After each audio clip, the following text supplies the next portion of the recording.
Ya muchachos, ¿están por ahí?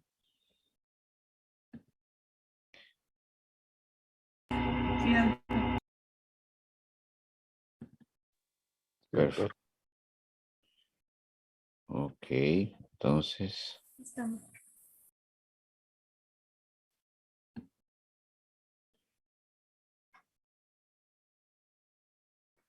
vamos a hablar de hepatocarcinoma, patología hepática maligna, que es la forma más frecuente, ¿no? Factores de riesgo, prevención y hepatocarcinoma. El cáncer del hígado, pues, es uno de las neoplasias digestivas, ¿no? Después del estómago y el colon, que se presenta con bastante frecuencia, ¿no? Esa es la cantidad. Y generalmente es a partir de dos enfermedades, ¿no? La hepatitis y la cirrosis. En este caso, la cirrosis también post-hepática, post-hepatitis o la cirrosis post-ingesta crónica de alcohol. Generalmente la incidencia, ¿no? Es como la que se presenta, más es en la zona del este asiático, ¿no? En África, también en Sudamérica y mucho menos en Europa. ¿Por qué esta diferencia en la presentación regional o epidemiológica en diferentes países o regiones del mundo? Básicamente por la relación que hay con las dos afecciones previas, ¿no? La hepatitis, ¿no? Las formas de hepatitis A, B, C, ¿no? Y también pues la frecuencia de ingesta de alcohol, ¿no? Esto va incrementando, sí, por supuesto, ¿no? Cada vez es mayor en países europeos y también en Japón, sobre todo, en la cantidad de hepatocarcinoma que se está dando. De hecho, los países asiáticos, ¿no? Incluyendo Japón, son los que más, y Corea, sobre todo Corea, son los que más han desarrollado el tratamiento quirúrgico, ¿no? De la hepatocarcinoma y luego, pues, el trasplante hepático, ¿no? La mortalidad en cáncer de hepático es la segunda, ¿no? Incluso es mayor que el cáncer a nivel de estómago y colon, ¿no? Entonces es importante eh, diagnosticar previamente, lo más precozmente, esta afección. Las causas, ¿no? En el caso de hepatocarcinoma, como les dije, están directamente relacionados con la frecuencia de hepatitis, ¿no? Hepatitis C, B, ¿no? La ingesta de alcohol y otras. La hepatitis B, el gradiente biológico y los niveles de ADN del tipo de este virus de hepatitis B son los que van a marcar pues la frecuencia. Aquí vemos una- unas, unas curvas de incidencia, ¿no? De hepatocarcinoma por millón de habitantes, ¿no? Directamente relacionados con el cambio del ADN del virus, ¿no? En este caso por hepatitis B. La incidencia es de 1.158 por 100.000 portadores de hepatitis, ¿no? Esto es en Taiwán, como dije, los países asiáticos son los que más tienen. La Asociación Americana recomienda pues el seguimiento de pacientes o mujeres asiáticas con hepatocarcinoma y son portadores, hay también los portadores de hepatitis B. Saben que la hepatitis B puede transformarse en una hepatitis crónica o en una hepatitis crónica activa, ¿no? Y ahí puede haber cambios en el ADN que finalmente pueden ser precursores del hepatocarcinoma, ¿no? El virus de hepatitis C también está relacionado, ¿no? Sobre todo en países como Egipto, Italia, Japón y España. Hay una fuerte asociación. Ustedes saben que la hepatitis C se transmite igual que la B, pero mucho más en la parte vascular, ¿no? De transfusiones y todo ello. En cambio, la B está también relacionada con la parte vascular, pero también de la transmisión sexual, ¿no?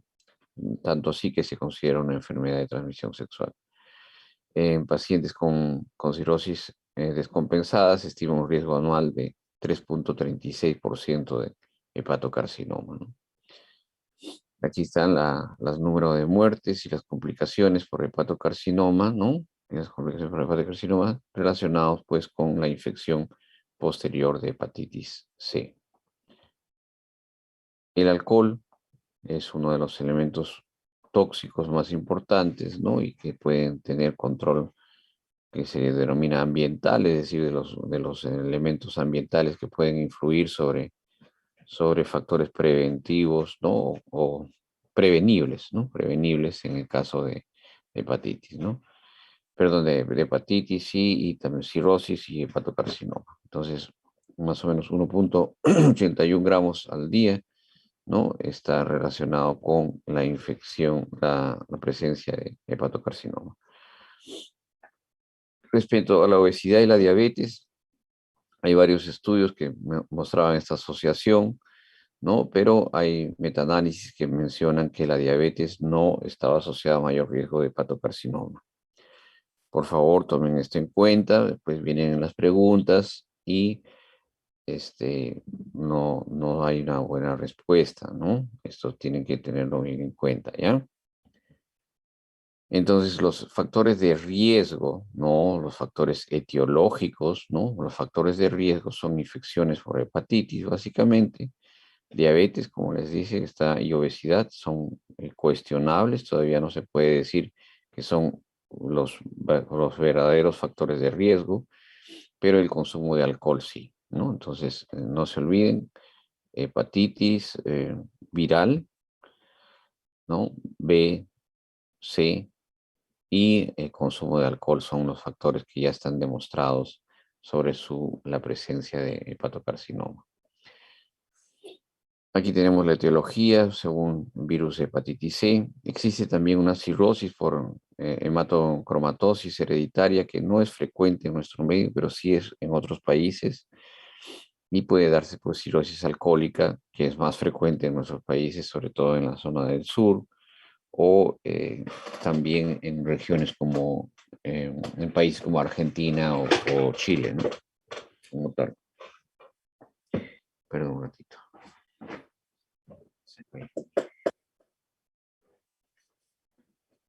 Ok, sigamos. Entonces, ¿cuáles son las medidas de prevención? De prevención primaria, es decir, antes que se presente el problema, hay que ver pues que los pacientes no tengan estos dos factores, ¿no? Sobre todo en zonas como en nuestro país, donde hay alta frecuencia de hepatitis. Por ejemplo, en Abancay no hay mucha hepatitis B, igual en la zona de Ancash, ¿no? En Chimbote. Entonces, esas regiones pues tienen que ser monitorizadas, ¿no? Sobre todo si se presenta la enfermedad, muchas de ellas asintomáticas y que hay que diagnosticarla primero y luego hacer el seguimiento para ver si hay cambios o degeneración, ¿no? Y ya viene la prevención secundaria, luego pues de la presencia de hepatitis, ¿no? Y la terciaria, pues el control sintomático ya y medidas de rehabilitación luego de enfermedad que haya progresado, ¿no? Existen algunos biológicos, ¿no? Como la amibudina, que pueden disminuir, ¿no? La prevalencia de esta enfermedad en base a su recurrencia, ¿no? En base a hepatitis. Ya hay estudios que han demostrado esto, ¿no? Ahí se muestran curvas de sobrevida o de mortalidad de Kaplan-Meier, donde se demuestra pues que el grupo que ha recibido nucleócidos en el primer caso, ¿no? Y la amibudina en el segundo, tenían una mejor sobrevida pues a los 5 años, ¿no? Más de 5 años, respecto al grupo control que no recibió este tipo de medicación. Entonces, los factores más importantes, ¿no? Es el sexto cáncer más frecuente y el tercero digestivo, ¿no? Relacionado con el tracto gastrointestinal. Las infecciones por hepatitis B y C están directamente relacionadas con esto. La obesidad, síndrome metabólico y diabetes no se asocian a riesgo, pero no son factores de riesgo bien determinados, ¿no? El alcohol sí. Y los pacientes con cirrosis de tipo B y C, ¿no? Tienen pues eh, el tratamiento de los virus, del virus con antivirales como la amibudina, ¿no? Van a disminuir el riesgo de desarrollar hepatocarcinoma, ¿no? ¿Cómo diagnosticamos hepatocarcinoma? Pueden hacerse el diagnóstico, lo ideal es histopatológico, ¿no? Se hace con una biopsia por aspiración con aguja fina, eso es lo que es BAF, o una biopsia guiada por imagen, ¿no? Generalmente esto es lo que se hace con mayor frecuencia ahora, es por tomografía o por ecografía se hace una biopsia dirigida y de acuerdo a eso se obtiene pues las células para ver si es que hay malignidad o no. Toda tumoración o masa hepática que tiene más de 2 centímetros, ¿no? Según las guías, en este caso nos vamos a basar mucho en las guías españolas, las que tienen mayor aceptación en nuestro medio para el seguimiento y detección de hepatocarcinoma. Entonces, toda masa que es más de 2 centímetros, ¿no? Una masa que se da en un hígado cirrótico, que tenga la elevación de alfa-fetoproteína, eso quiere decir AFP, más de 200 o una imagen sugestiva de hepatocarcinoma, ¿no? Como es una imagen sugestiva, pues de bordes irregulares, que tengan una especie de reacción adventicia a nivel del parénquima, que tengan una imagen sólida, ¿no? No sean con una imagen líquida que parezca quística, ¿no? Y en estos casos la biopsia pues es lo más importante, ¿no? Para poder tener el diagnóstico. Más en las lesiones menos de 1 centímetro, que generalmente se van a dar en pacientes que puedan tener cirrosis, ¿no? Muchas veces el diámetro ya nos indica que no hay malignidad. En los años 80, ¿no? Había la posibilidad de la detección temprana, uno tiene más o menos esa. Luego en los 90 hay una vigilancia en países endémicos, ¿no? Y actualmente las asociaciones recomiendan, pues, basados en evidencia, hacer el seguimiento con ultrasonografía y con control de alfa-fetoproteína, ¿no? Ese es el algoritmo del abordaje, ¿no? En el caso de los pacientes que tienen una masa sospechosa de poder tener hepatocarcinoma, ¿no? Entonces, a través de un ultrasonido se detecta pues la masa y de acuerdo a las dimensiones que tiene, si son menores de 1 centímetro, se hace el seguimiento ultrasonográfico y de acuerdo a eso, pues si se mantiene estable y no hay crecimiento, ya no hay mayor seguimiento. Pero si es de 1 a 2 centímetros, hay que ver si es que es necesario, se pueden hacer estudios de imágenes, ¿no? Para ver la parte vascular y si es que esta pues está abordable, ¿no? Lo que se tiene que hacer es una biopsia, ¿no? La biopsia para poder saber si la etiología, si es hepatocarcinoma, ¿no? Y si es así, pues se inicia el tratamiento con antivirales, ¿no? Si no, lo que se puede hacer es hacer el seguimiento, ¿no? Si es que esto es negativo, pues se puede incluso hasta repetir la biopsia cada cierto tiempo para ver si es que hay malignidad. Si no es así, no hay ningún inconveniente, ¿no? Pero toda masa mayor de 2 centímetros tiene que ser estudiada en todos los casos, ¿no? Y el seguimiento también serológico, hay que correlacionar pues la imagen que se tiene, tomográfica generalmente, o ecográfica, y el rango de alfa-fetoproteína que se va a elevar, ¿no? Como marcador pues tumoral del hepatocarcinoma. Hay muchas formas de estadificación, ¿no? Pero la más común es de la Asociación Japonesa y se usa el TNM, pues ustedes saben que esa es la clasificación que siempre vamos a utilizar, ¿no? Sobre todo para poder transmitir y comunicar los hallazgos si se hace investigación al respecto, ¿no? Entonces tenemos tumor primario, ¿no? Hay T1, T2, T3 y T3A y B, ¿no? De acuerdo a si son tumores múltiples, ¿no? O si T3B ya hay una invasión de la vena portal, ¿no? Y T4 cuando ya invade, pues, órganos contiguos, ¿no? O también a distancia, ¿no? Con invasión del peritoneo. Los ganglios pueden ser la no existencia, no se pueden encontrar, ¿no? Que es diferente, ¿no? Y N1 cuando hay ganglios regionales, ¿no? La metástasis también, sí, básicamente si hay metástasis a distancia, ¿no? Los estadios, según el TNM, van a variar por la presencia o no de cada una de las características, sobre todo del tumor, ¿no? El tumor es el que más marca la evolución o la progresión de la enfermedad en base a los estadios. Esta es la calificación de Okuda, ¿no? Respecto al hepatocarcinoma, ¿no? A él le interesa mucho lo que es el tamaño del tumor, ¿no? Como les mencionaba, la citis, la albúmina sérica y la bilirrubina sérica, ¿no? De acuerdo a eso le asigna un puntaje y eh, va a poder más o menos predecir, ¿no? El grado de complejidad o el estadio que ha adquirido la enfermedad. Así califica estadio 1, 2 y 3 de acuerdo a los puntos. El estadio 1 es 0, 1 a 2, el estadio 2 y 3, 3 a 4, ¿no? Es una clasificación bastante sencilla, pero práctica, pues, para ver si es que ya se está yendo a estadios más avanzados, ¿no?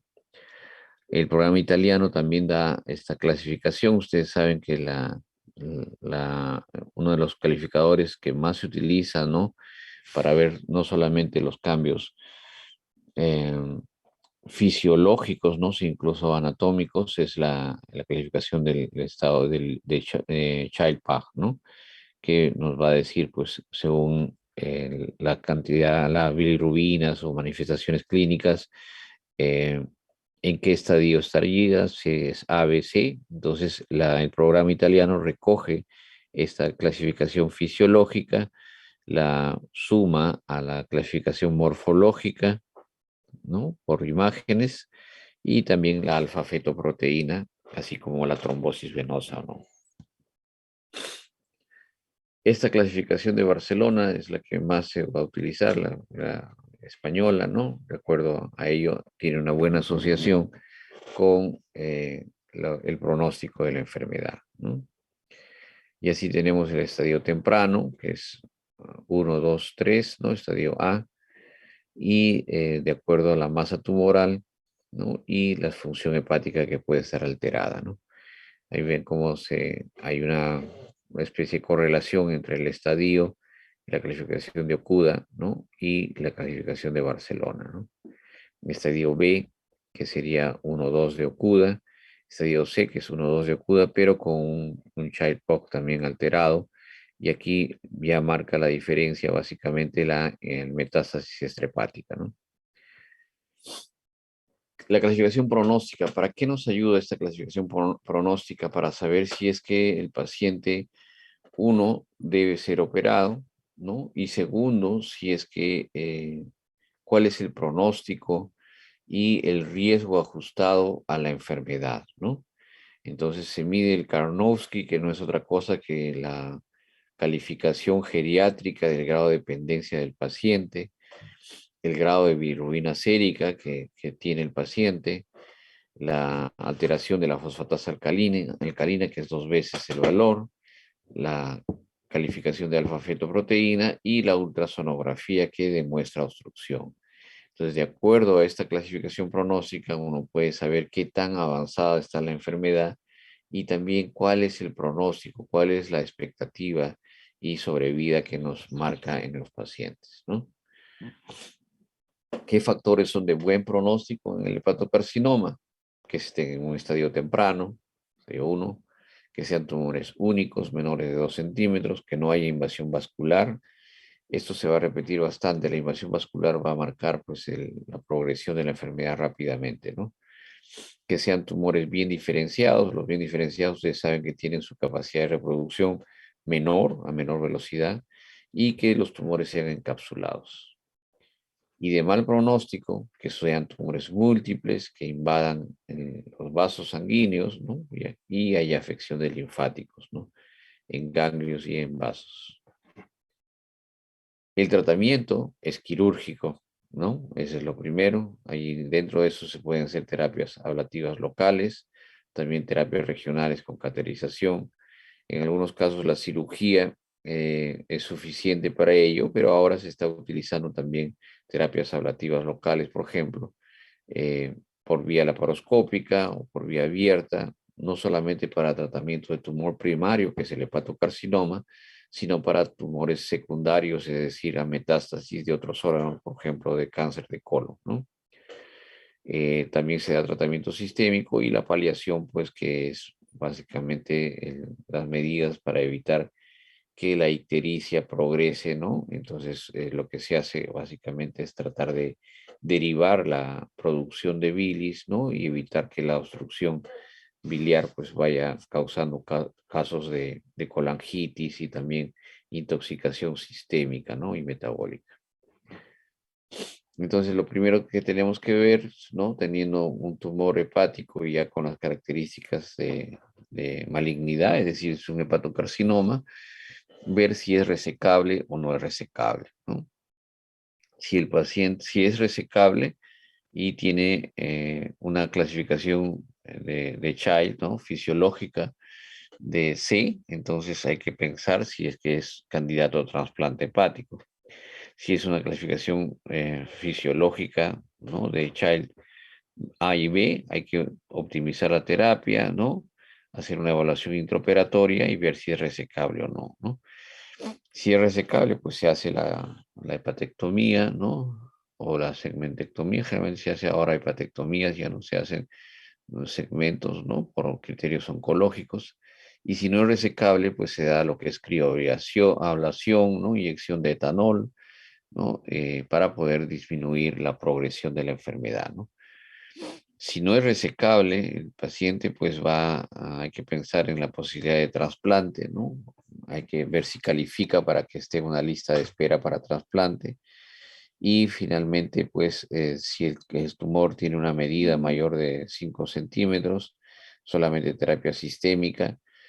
Si es que el paciente tiene menor de 5 centímetros, pero hay más lesiones, ¿no? No solamente es única, entonces va a lo que es terapia paliativa con lo mismo, ¿no? Criolación, escleroterapia y otro tipo de alternativa de terapia biológica, ¿no?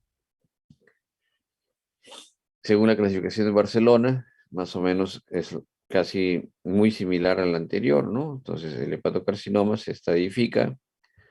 De acuerdo a ello, se califica con el Child o el OCUDA y según el estadio, pues se va tomando decisiones no solamente por las características del hepatocarcinoma, sino también por las dimensiones del mismo y finalmente si es que hay posibilidad de tratamiento quirúrgico en cuanto a su resecabilidad, ¿no?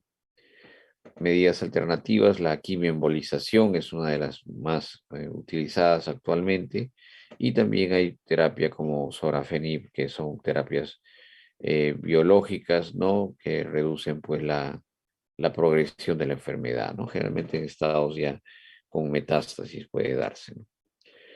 Bueno, el hepatocarcinoma es una enfermedad que tiene mucha morbimortalidad, ¿no? Y progresa rápidamente, ¿no? Ese es el gran problema de las enfermedades tanto hepáticas como también de las vías biliares, ¿no? Como el hepatocarcinoma. Los estadios son 1, 2 y 3A. Hay buenos resultados cuando está temprano, ¿no? Con una serie de tratamiento y pues el paciente puede tolerar todo ello, ¿no? Si ya hay enfermedad muy avanzada o es y el paciente está muy deteriorado, no solamente por la enfermedad de fondo, sino por comorbilidades, entonces hay que pensar en un tratamiento conservador, ¿no? No quirúrgico. La hepatectomía puede hacerse una hepatectomía parcial, generalmente cuando el tumor está bien localizado, hígado derecho, hígado izquierdo, se hace una hepatectomía arreglada, ¿no? Y obviamente manteniendo todos los conceptos de cirugía oncológica y sobre todo luego restableciendo la funcionalidad del segmento hepático o el hígado que queda como residual, ¿no? En países de alta incidencia, solo 10 a 15% son candidatos a una resección con intento curativo. Miren, es bajo, ¿no? Pese a que tienen todos los medios y la experiencia. En países coreanos, por ejemplo, hacen una selección muy estricta respecto a qué pacientes deben ir o no a tratamiento quirúrgico, ¿no? La embolización se presenta como una de las alternativas frente a la resección hepática y pues disminuye la morbilidad, mejora pues los grados y puede hacer que el paciente pueda ser operable, ¿no? Antes que no era operable, a ser operable, o sea, lograr el ser candidato a resección y finalmente disminuye también la mortalidad por resección al incrementar el volumen funcional. ¿Qué sucede cuando nosotros sacamos el hígado enfermo, obviamente con el tumor, también sacamos parte funcional del hígado, ¿no? Entonces el paciente, ok, le hacemos su hepatectomía derecha, por ejemplo, muy amplia, y el paciente queda pues con el hígado que de repente no es suficiente y lo llevamos a insuficiencia hepática. Entonces, lo que se tiene que hacer en estos casos, ¿no? Que con embolización venosa pueden ustedes pues incrementar el volumen funcional, es decir, cuáles son los segmentos de hígado que van a dar y compensar la función de lo que ya se perdió. Puede hacerse embolización preoperatoria, esto nos ayuda básicamente para poder tener obviamente menor sangrado también, pero también es una parte de tratamiento quimioterápico, ¿no? Para reducir pues la invasión y hacer una resección mucho más dirigida o reglada, ¿no? El pronóstico según el estadio va a ser pues obviamente con mejor pronóstico cuando el estadio sea más temprano, 55%, y de peor pues cuando el estadio es más avanzado. ¿Qué nos puede decir que el paciente va a tener un pronóstico malo, ¿no? Que el tamaño tumoral sea más de 5 centímetros, que el margen quirúrgico no haya sido resecado completamente, es decir, haya quedado algunos márgenes comprometidos con tumoración, que haya invasión vascular, eso es una de las cosas más importantes, ausencia de cápsula tumoral, alfa-fetoproteína pues elevadísima, mayor de 10.000, y un tumor mal diferenciado, ¿no? Es decir, que su capacidad de mitosis pues es muy alta. Aquí tenemos la patogénesis, ya hablamos esto un poco, ¿no? Cómo va progresando desde la hepatitis al hepatocarcinoma por los grados de necrosis, ¿no? Y la sustitución de células y finalmente la transformación de estas mismas, ¿no? Mediante fenómenos displásicos a células tumorales, ¿no? Aquí tenemos los criterios diagnósticos en pacientes cirróticos, como les decía, lo que hay que hacer en base al nódulo que se encuentre en sus dimensiones, hacer una biopsia y luego hacer un estadiaje con imágenes y finalmente con alfa-fetoproteína, ¿no? Aquí tenemos los criterios diagnósticos no invasivos, ¿no? Básicamente imágenes, ¿no? Tomografía, ecografía y también la alfa-fetoproteína. Aquí tenemos las guías que no se modifican mucho, ¿no? Son muy similares a las de Barcelona respecto a el tamaño tumoral, ¿no? El diagnóstico de hepatocarcinoma, entonces, las causas son múltiples, ¿no? Y pueden originar daño hepático. El diagnóstico precoz y la posibilidad de tratamiento es lo mejor. Las guías establecen algunos criterios diagnósticos, ¿no? Que van a incluir, pues, la tomografía. Ahora la imagen es importantísimo para poder no solamente ver, sobre todo en órganos sólidos, ¿no?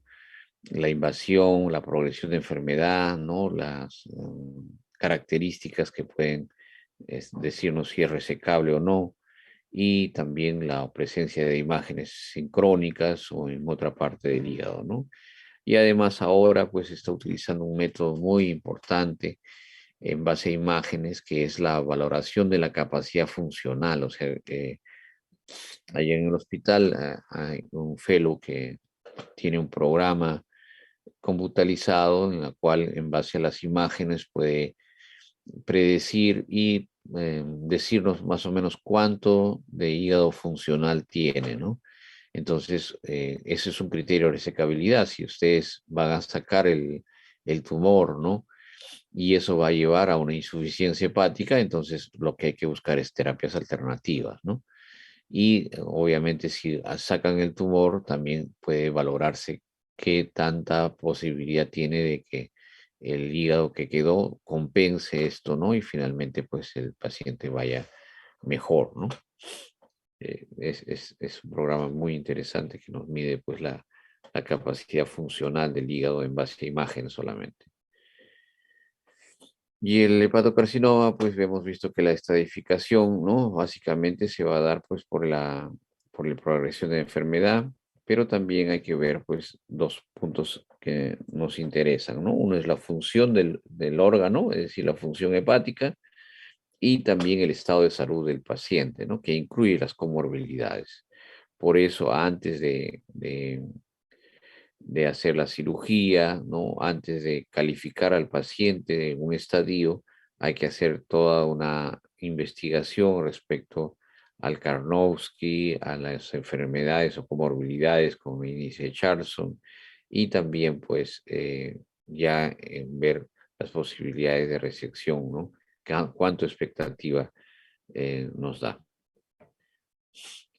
¿Por qué es importante? Porque va a darnos el pronóstico, también si es que el paciente va a tener una, algunas complicaciones, ¿no? Que tiene que ser un manejo mucho más eficiente, también el estadio tumoral. Y el Consejo Mundial, pues, menciona que se debe utilizar este tipo de estadificación antes de hacer cualquier tipo de tratamiento o implementar cualquier tipo de tratamiento, sea quirúrgico o médico, ¿no? ¿Qué incluye para poder hacer una estadificación del hepatocarcinoma? El tamaño, el número, ¿no? De lesiones, la invasión vascular, si es que hay afección ganglionar o no, si hay metástasis a distancia, obviamente, todo esto va con el TNM. Si es una cirrosis también, es poshepática o posalcohólica, la clasificación fisiológica de Child y las variables de laboratoriales, ¿no? Esa es la clasificación que utilizamos muchísimo, ¿no? Útil para ver la función hepática, la encefalopatía, el grado de ascitis, que son criterios clínicos, y laboratoriales. Dentro de esos tenemos albúmina, la alteración del tiempo de protrombina y la presencia de bilirrubinas. De acuerdo a eso, se van las calificaciones, ¿no? Y vamos a calificar clase A cuando es de 5 a 6 puntos, B de 7 a 9 y la C de 10 a 15 puntos. Obviamente, cuanto más afección clínica y fisiológica hay en el paciente, ¿no? El child es mayor y el pronóstico es peor. Aquí tenemos la estadificación multifactorial, función hepática, estado de salud, es decir, cómo está el paciente sistémicamente, y el tumor, ¿no? Así es como debemos valorar el entorno y el contexto de todo paciente en realidad. Aquí están las estrategias de estadificación, también con la clasificación clínica de estadificación clínica de Barcelona, ¿no? De acuerdo al tipo de child, ¿no? Si es A, AB, ¿no? O C, y según los estadios, pues va a ser un tratamiento que puede ir desde la resección al trasplante hepático, ¿no?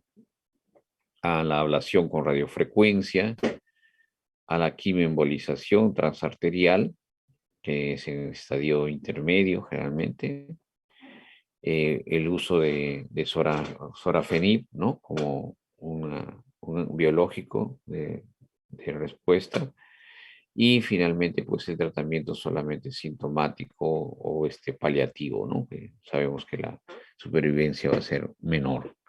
Entonces, según esta estadificación, uno ya puede administrar adecuadamente los tipos de tratamiento que se va a dar, ¿no?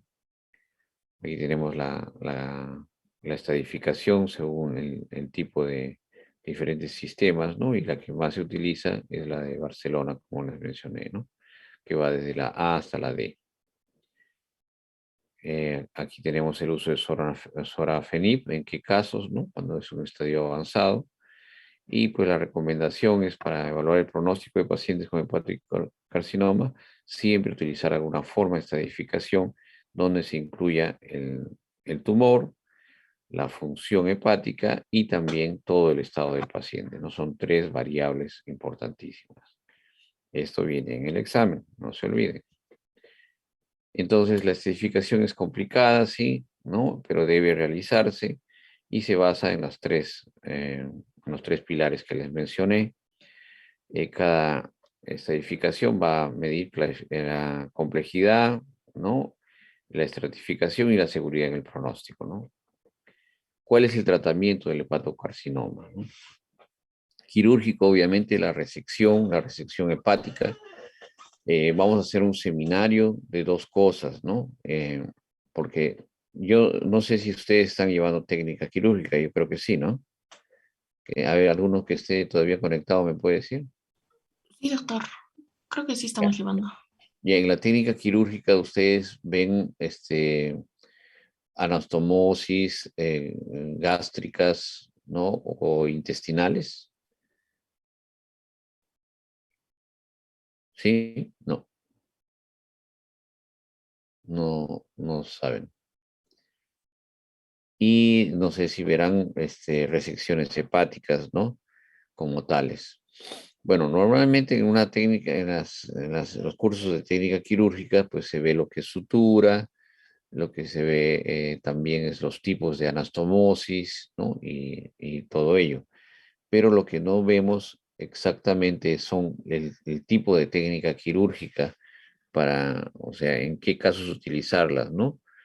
Entonces, de repente vamos a hacer un seminario solamente de técnicas quirúrgicas, por ejemplo, lo que es una eh, hepatectomía derecha o lo que es una gastrectomía más reconstrucción en Yederux o una colectomía derecha con reconstrucción coloidal, ¿no? Entonces, a ver si ustedes se averiguan un poquito, si es que yo no quiero tampoco hacer intrusismo, ¿no? O sea, tocar temas que ya los van a tratar, ¿no? Pero si no los están tratando, yo puedo hacer muy bien. Este curso es básicamente teórico, ¿no? Pero yo sé que la teoría, pues no, eh, puede ser que saquen, aprueben muy bien en sus exámenes, pero después en el tiempo no va a tener mayor fijación de los conceptos, ¿no? Entonces lo que se quiere es, si bien con la virtualidad es muy difícil, ¿no? Más todavía ahora nos alejamos de los pacientes, lo que se quiere es que tengan conceptos claros de cada una de los procedimientos quirúrgicos, ¿ya? Esto lo vamos viendo, ¿ok? Entonces, el proceso de trasplante hepático también pues, es interesantísimo, ¿no? Que involucra muchas cosas, ¿no? No sé si es que se está viendo como técnica quirúrgica, yo creo que no. Bueno, esos son los tipos de tratamiento que se dan, ¿no? La resección es la que a nosotros nos interesa muchísimo, entonces hay que ver criterios de resecabilidad, el tipo de tumor, ¿no? La invasión vascular, el estadiaje, ¿no? Luego de todo ello, los factores asociados, las comorbilidades de Charson, el grado de dependencia de Karnowski y finalmente, pues, si es que tiene alguna afección sistémica limitante de cualquier tipo de cirugía de este tipo, ¿no? Entonces, la elección de tratamiento precoz, pues 5% en países occidentales, 40% en países asiáticos. Miren la diferencia, ¿no? Pacientes no cirróticos toleran la resección con baja morbilidad, ¿no? Obviamente, si es que no han desarrollado y no hay tanta afección hepática, pues hay mejores mecanismos compensatorios, ¿no? La hepatectomía derecha tiene alto riesgo de descompensación, básicamente por el volumen que se está sacando de masa eh, funcional, ¿no? Tisular. Y también la hepatoctomía izquierda, en cambio, tiene menor riesgo, ¿no? El volumen también es mucho menor, ¿no? Ahora hay muchas técnicas quirúrgicas que nos ayudan, perdón, mucha ayuda en la técnica quirúrgica, ¿no? Respecto a la ecografía intraoperatoria, ¿no? Que nos puede ayudar, pues, a saber exactamente qué resecar y hasta dónde, ¿no? Y tratar de ser económicos a veces ayuda muchísimo, sobre todo en el pronóstico del paciente, ¿no? Como cirujanos, pues a veces hacer la resección nos da la satisfacción necesaria, ¿no? De que has logrado sacar el tumor, pero la otra parte y la contraparte nunca debemos de tenerla, dejar de tener en cuenta es de que cuánto de hígado le hemos dejado al paciente para que el resto de su vida ¿no? Pueda hacer sus funciones pues sin mayor morbilidad, ¿no? Eso hay que siempre tenerlo en consideración. Bueno, aquí están las guías de resección quirúrgica, ¿no? Lesiones únicas sin cirrosis, pues son los pacientes que tienen mejor evolución, ¿no? Y no se recomienda tratamiento adyuvante pre o post resección quirúrgica, ¿no? Salvo que sea paliativo en algunos casos, pero la adyuvancia, a diferencia del cáncer del tracto gastrointestinal, ¿no? De estómago o de colon, aquí la adyuvancia no está tan recomendada. Las curvas de supervivencia va a depender mucho de los estadios, ¿no? Y también, pues, si es que hay una alteración vascular, ¿no? Respecto a la presencia de hipertensión portal, ¿no? Obviamente esto va a complicar mucho más la evolución del paciente, ¿no? A eso me refería con ver el entorno fisiológico también del paciente. Aquí vemos las resecciones, la recurrencia de las resecciones, ¿no? Que no son muy bajas, ¿no? Vienen a los 3 años, puede ser 81%. Entonces es un tumor que pues muchas veces recurre, ¿no? Con mayor frecuencia que en otras patologías. Aquí tenemos, miren cómo se comporta, es una curva que primero hay descenso y luego vuelve a incrementarse, ¿no? Un segundo pico. Las estrategias frente a la recurrencia, también se puede hacer una nueva resección, ¿no? En algunos casos, pues no es recurrencia, sino ha aparecido un nuevo hepatocarcinoma, va dependiendo de los tiempos, se lo puede denominar igual recurrencia, pero cuando es mayor de 2 años de la resección, generalmente se considera un nuevo cáncer, ¿no? Por eso se llama de nuevo, ¿no? Y lo que hay que hacer en ese caso es solamente la quimioprevención, ¿no? En otros casos sí se puede volver a hacer la resección. Entonces, las conclusiones que tenemos que la resección quirúrgica es el tratamiento de elección para los pacientes con hepatocarcinoma precoz sobre un hígado no cirrótico. La resección quirúrgica está indicada, sí, cuando es lesión única y cuando hay ausencia de cirrosis. Y la recurrencia, pues es un factor que se presenta en mayor frecuencia que en otros cánceres y está asociado con la invasión microvascular. Recuerden que yo les dije que esto había que tenerlo muy en cuenta, ¿no? Entonces, no recomiendan pues tratamiento adyuvante después de la cirugía. Y la otra recomendación es trasplante hepático para estadios precoces de hepatocarcinoma. Bueno, trasplante hepático sí lo vamos a ver, yo creo, también de manera diferenciada, porque es todo un mundo, ¿no? En cuanto a el tipo de paciente, etcétera, etcétera, ¿no? Lista de todo cambia, ¿no? Lista de espera, cirugías, terapia de eh, la procura, ¿no? El mantenimiento del órgano, la cirugía en banca, la implantación, eso es todo un mundo diferente, ¿no? Las indicaciones que tenemos para el trasplante en hepatocarcinoma son los que tengan los criterios de Milan. ¿Cuáles son? O de Milán. ¿Cuáles son? Que sea un tumor único de 5 centímetros o más, o máximo 3 tumores, pero que tengan no más de 3 centímetros.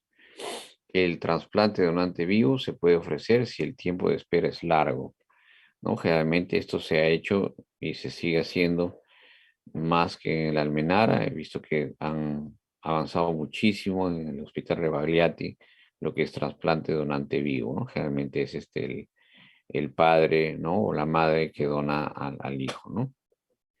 El tratamiento preoperatorio se puede considerar si el tiempo de espera excede a los 6 meses, ¿no?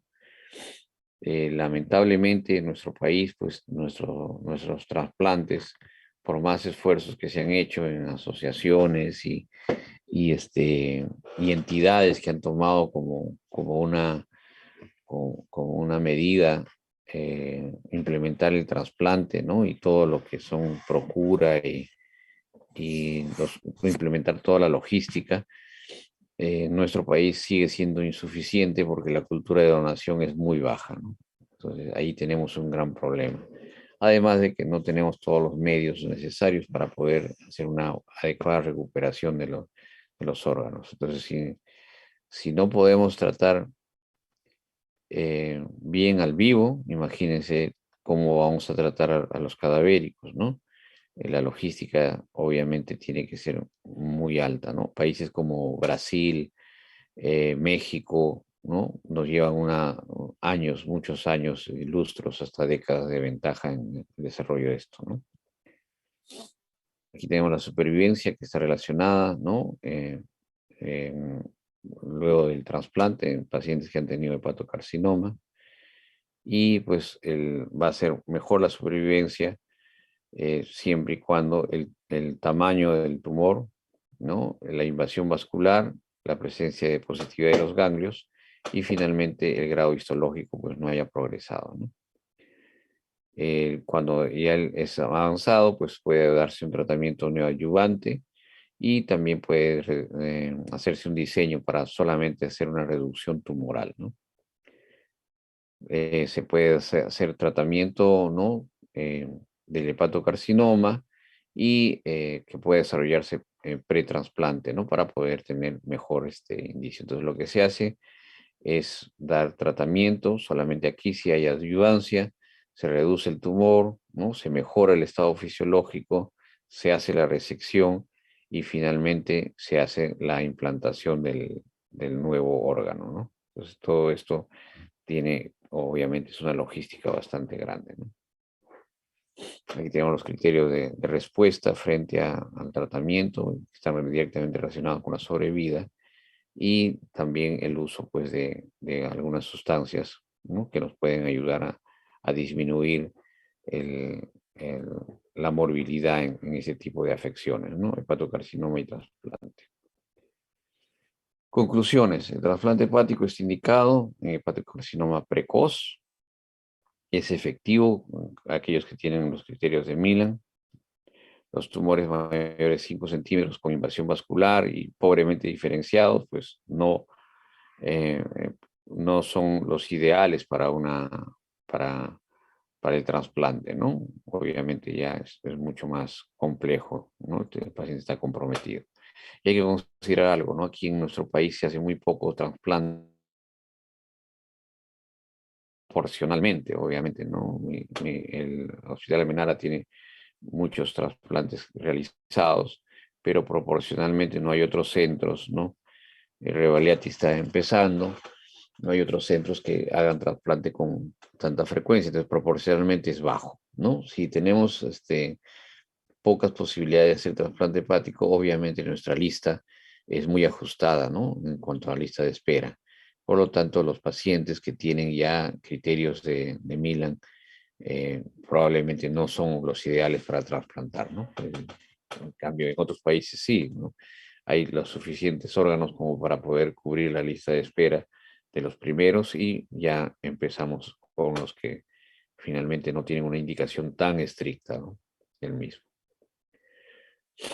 Ablación percutánea, esta de crioleación estamos utilizando muchísimo en el Almenara, ¿no? Con buenos resultados. Hay seminarios que se dictan sobre ello, ¿no? Y también nos ayuda, pues, en algunos casos para tratamiento paliativo, ¿no? Se utilizan una serie de sustancias para poder hacer la ablación, ¿no? Pues sea por alcohol, o sea una ablación química o ácido acético y otros también, o por temperatura, ¿no? Por radiofrecuencia, microondas, láser y crioterapia también, ¿no? Se puede hacer por estos cambios, hacer la ablación de las tumoraciones, ¿no? In situ. Muy bien, eso es lo que es la ablación por radiofrecuencia, ¿ya? Aquí tenemos la eficiencia y eficacia que se ha dado para un tipo seleccionado de casos y básicamente pues en caso de tratamiento y pueden dar algunos efectos como el sangrado, a veces perforación de vísceras, ¿no? Trombosis, en algunos casos sí estenosis biliar, ¿no? Entonces, está indicado pues en pacientes con hepatocarcinoma precoz, ¿no? Y también para el caso de tratamiento ya de tumores hepáticos múltiples, ¿no? En estadios más avanzados, ¿no? Quimioembolización también es uno de los métodos que se está utilizando, que es para un grupo muy seleccionado de de casos ya, ¿no? De la quimioemolización transarterial, generalmente para pacientes que tienen muchos nódulos, ¿no? Aquí tenemos un estudio de una revisión sistemática donde da pues eh, la supervivencia a los 2 años de aquellos que utilizaron o no la transembolización, en la embolización transarterial y los que no. Hay diferencias en cuanto a las curvas de sobrevida, son significativas ambas, ¿no? Y hay también indicaciones y contraindicaciones para este tipo de tratamiento. Aquí tenemos los esquemas de donde se hace la quimiolización arterial y también pues algunas contraindicaciones relativas y absolutas, como les mencionaba, ¿ya? Es un tratamiento estándar para estadios intermedios, no se olviden, y los resultados pueden ser no satisfactorios, ese es el gran problema, ¿no? Cuando ya esto ha progresado a un estadio avanzado, pues se pueden utilizar algunos biológicos, ¿no? Como sorafenib, ¿no? ¿Cómo se recomienda el sorafenib, ¿no? Es una opción cuando el tratamiento ha fallado, ¿no? El convencional, y se recomienda en pacientes que no se benefician con la cirugía ni con los dos métodos anteriores de quimioalización también el tratamiento directamente arterial, ¿no? Y que todavía tiene una función hepática preservada, ¿no? Entonces tiene un child A, ¿no? Y tiene un buen estado general. Aquí tenemos el algoritmo de riesgo, ¿no? Para el uso de cada uno de los métodos. Y finalmente, pues, esta es la utilización de sorafenib, ¿no? Las curvas de mortalidad, ven ustedes que, perdón, la sobrevida, claro, curvas de mortalidad de Kaplan, no hay mucha diferencia, ¿no? Frente a placebo. Bueno, estamos hablando también de estadios más avanzados, ¿no? Y la sobrevida a los 18 o 24 meses, pues siempre va a ser mucho menor que en estadios precoces, ¿no? Ya por definición, entonces estamos sobre unas curvas que no van a poder modificarse pues en gran medida, ¿no? Por el estadio de la enfermedad, no por el tipo de intervención, sea farmacológica o otro tipo de procedimiento. ¿Ya? Aquí tenemos el perfil de toxicidad y pues el manejo de algunos efectos adversos de esta sustancia, de este químico, ¿no? Siempre hay que considerar pues la mejora de la calidad de vida, ¿no? Para evitar estos efectos adversos. No hay que cambiar un problema por otro, ¿no? Siempre hay que tratar de elegir la mejor terapia. Y muchas veces lo que estamos haciendo ahora, no solamente para este tipo de pacientes, sino para todo paciente oncológico, es que antes se le ocultaba toda la información al paciente e incluso a algunos de los familiares, ¿no? Entonces lo que estamos haciendo ahora es hacer que las decisiones, ¿no? Sean participativas, ¿no? O sea, que ellos también participen del tipo de tratamiento que se va a elegir, ¿no? Porque finalmente son ellos los que van a sufrir las consecuencias un tratamiento efectivo, pero con alta morbilidad, ¿no? Entonces, muchos de los pacientes, pues, ya conocen de esto y si no, hay que hacerles conocer para que tomen la propia decisión, ¿no? Ya no solamente la decisión tiene que ser médica o académica, ¿no? Porque nosotros podemos tener una perspectiva de solución del problema, pero la expectativa del paciente es totalmente diferente, ¿no? Generalmente nunca coincidimos. Tenemos el perfil de toxicidad, ¿no? De algunas intervenciones y estudios. Y pues lo que hay que hacer es el manejo de los síntomas gastrointestinales con una serie de sustancias sintomáticas, ¿no? Para los síntomas. Ondansetron, por ejemplo, para los vómitos, ¿no? O evitar, pues, cafeína, fruta, etcétera, ¿no? Este es un síndrome mano-pie que está descrito como un efecto adverso. El rash, ¿no? Que es lo más frecuente, la caída de cabello, la fatiga, que de repente es lo más molesto en los pacientes, que los deja sin ganas de hacer nada y también sin fuerzas para lo mismo. Y en algunos casos desarrollan hipertensión. Entonces, el único fármaco que se presenta con algunas características beneficiosas para este tipo de paciente con enfermedades avanzadas es sorafenib, y los síntomas, pues, tiene de todas maneras efectos adversos muy limitantes respecto a su uso, ¿no? Bien, muchachos. A ver, son las 9:20, 22. Vamos a descansar 8 minutos y vamos a ver lo de páncreas, ¿ya?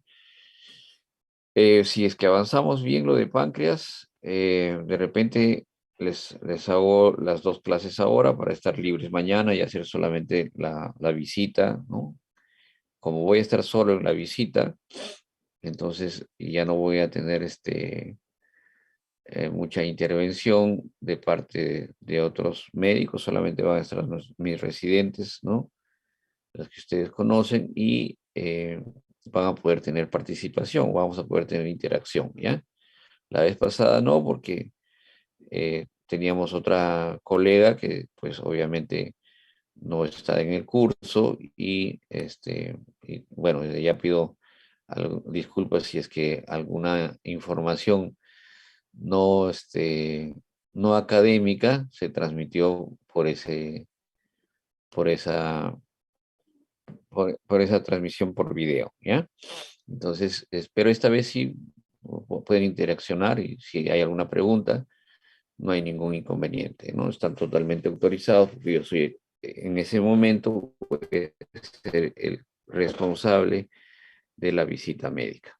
Así que descansamos un ratito entonces, ¿ya?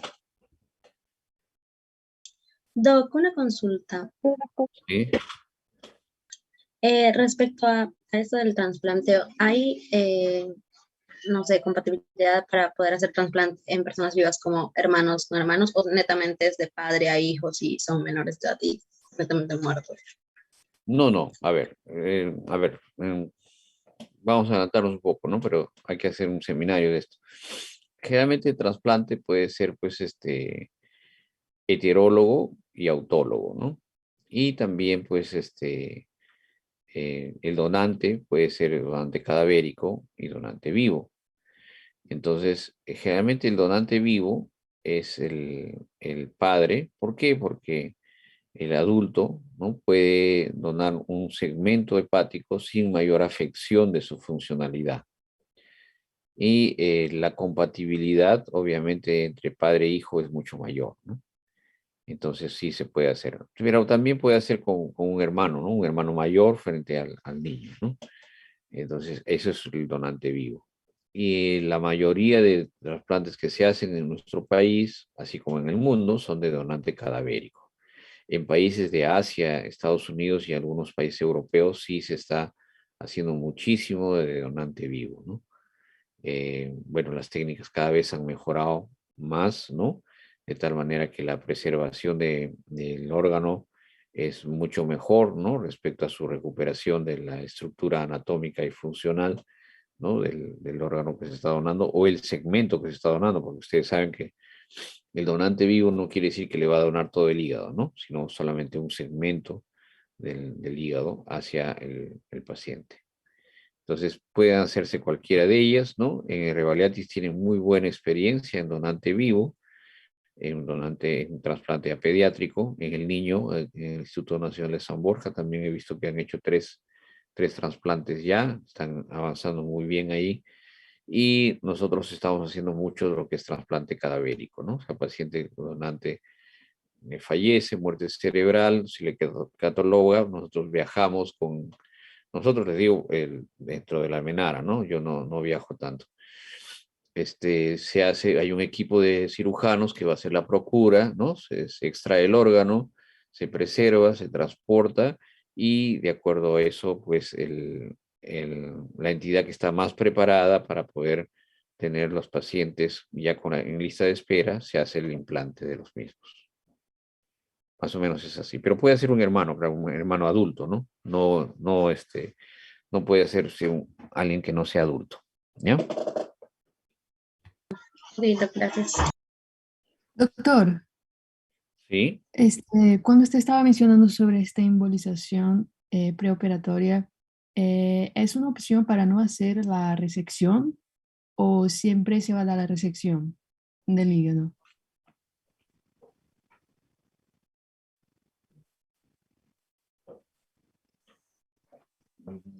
Sí, es una opción, pero cuando tú haces una embolización, ¿no? Ese puede ser ya el tratamiento definitivo, ¿no?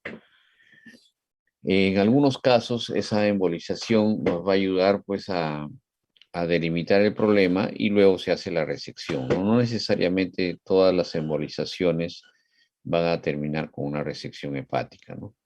En algunos casos pueden ser parte del proceso de extirpación del tumor o puede ser el tratamiento definitivo ya, ¿no? Va a depender mucho de Ya, las ok. características y ubicación de la tumoración, ¿no? Características me refiero al tamaño y también la celularidad. Ya, doctor. Gracias.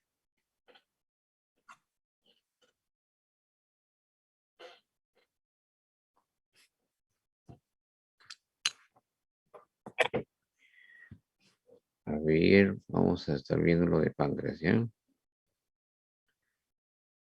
Ujú.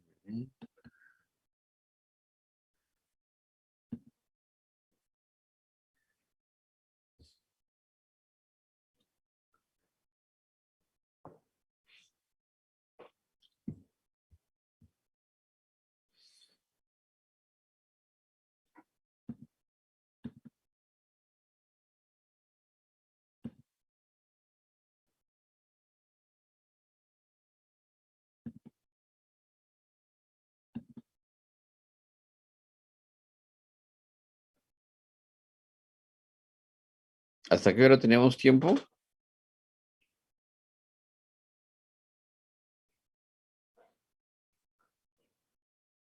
Hasta las 10:10, doctor, si no me equivoco. Ah, ya, perfecto. Vamos calculando entonces. ¿Ya están ahí? ¿Ya tomaron su desayuno?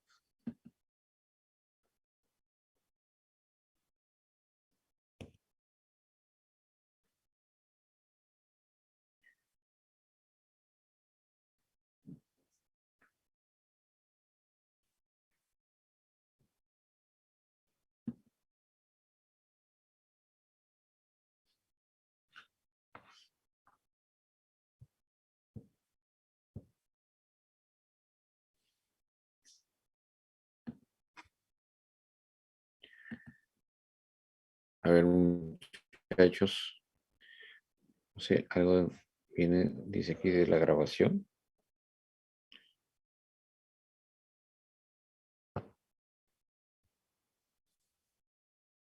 Bueno,